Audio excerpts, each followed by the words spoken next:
बॉलीवुड के ही मैन धर्मेंद्र का निधन हो गया है। वो 89 साल के थे और पिछले कई दिनों से बीमार चल रहे थे। 12 नवंबर को धर्मेंद्र को हॉस्पिटल से डिस्चार्ज कर दिया गया था।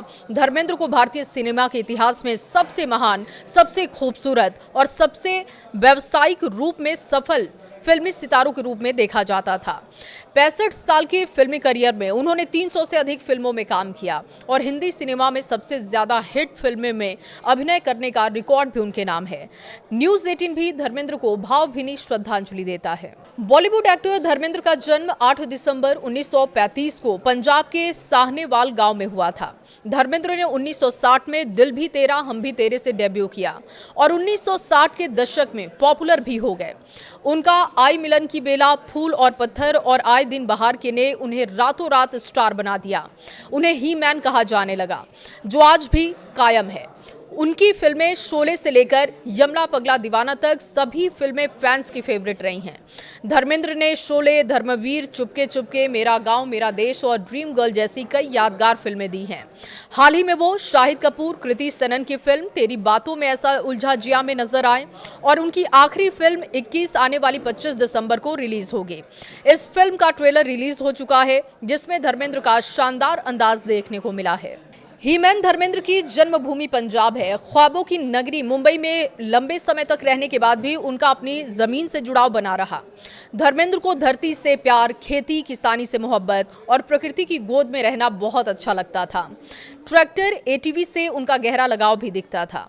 लोनावाला स्थित अपने 100 एकड़ के फार्म हाउस पर कभी किसानों के साथ दिखते थे, तो कभी बत्तख के साथ मस्ती करते, तो कभी गाय भैंसों के झुंड को हाँकते हुए दिखते थे। कुछ ऐसी तस्वीरें भी आपको दिखेंगी जिनमें वो ट्रैक्टर चलाते देखे गए।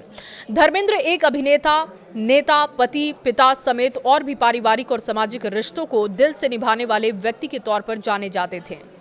धर्मेंद्र अभिनेता के रूप में सफल रहे, लेकिन उनका राजनीतिक करियर अच्छा नहीं रहा।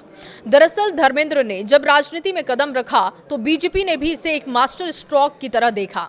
बड़े स्टार, जनता में अपार लोकप्रियता और राजस्थान की मरुधर इलाके में उनकी फिल्मों की भारी फैन फॉलोइंग को देखते हुए धर्मेंद्र को बीकानेर से उतारना पार्टी की रणनीति का अहम हिस्सा था। साल 2004 का चुनाव बीकानेर में खास था। धर्मेंद्र ने कांग्रेस के कद्दावर नेता रामेश्वर लाल डूडी को 60,000 से ज्यादा वोटों से हराया। लोकसभा पहुंच गए, लेकिन लोकसभा पहुंचने के बाद तस्वीर बदलने लगी। धर्मेंद्र को महसूस हुआ कि संसद में काम करने के लिए सिर्फ लोकप्रियता काफी नहीं है। राजनीति की अंदरूनी खींचतान, दिल्ली की जटिल व्यवस्था और फाइलों की दुनिया उन्हें सहज नहीं लगती थी। बीकानेर की जनता को भी ये बात अखरने लगी कि उनका सांसद ज्यादातर समय मुंबई में रहता है।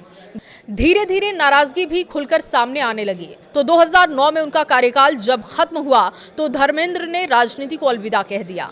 बीजेपी के बड़े चेहरे रहते हुए भी उन्होंने दूसरा चुनाव लड़ने से इनकार कर दिया था। धर्मेंद्र ने 1954 में प्रकाश कौर से शादी की थी। शादी के वक्त धर्मेंद्र महज 19 साल के थे। शादी के बाद उन्होंने एक्टिंग की दुनिया में कदम रखा। वो 4 बच्चों के पिता भी बने। हेमा मालिनी के साथ फिल्में करने के दौरान धर्मेंद्र का दिल ड्रीम गर्ल पर आ गया था। वो हेमा से शादी करने के लिए प्रकाश कौर को तलाक देने को तैयार थे, लेकिन पहली पत्नी ने तलाक देने से इनकार कर दिया। हेमा मालिनी, धर्मेंद्र ने एक दूसरे को डेट किया और फिर परिवार के खिलाफ जाकर मई 1980 में उन्होंने शादी की। कहा जाता है कि हेमा से शादी करने के लिए धर्मेंद्र ने मुस्लिम धर्म भी अपनाया था।